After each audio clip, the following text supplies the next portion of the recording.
ক্যান্সারের সঙ্গে লড়াই করে 2011 সালের 5 জুন না ফেরার দেশে পাড়ি জমান পপ গুরু আজম খান। তার চলে যাওয়ার 13 বছর পূর্ণ হলো আজ। কিংবদন্তি এই শিল্পীর স্মরণে আয়োজিত হচ্ছে বিশেষ কনসার্ট। বৃহস্পতিবার guru of rock a tribute to Azam Khan শিরোনামে কাউরান বাজারের ঢাকা ট্রেড সেন্টার অডিটোরিয়ামে অনুষ্ঠিত হবে এই কনসার্ট, যেখানে গাইবেন গায়কের ভাতিজা সঙ্গীত শিল্পী আরমান খান। পাশাপাশি থাকছে উদীয়মান বেশ কয়েকজন শিল্পীও।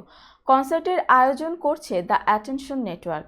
এ প্রসঙ্গে আরমান বলেন, আজম খানের মতো কিংবদন্তিকে ট্রিবিউট করে এখন আর কোনো শো হয় না। সেই অভিমান বুকে চেপে তার স্মৃতির প্রতি শ্রদ্ধা জানিয়ে আমাদের এই আয়োজন।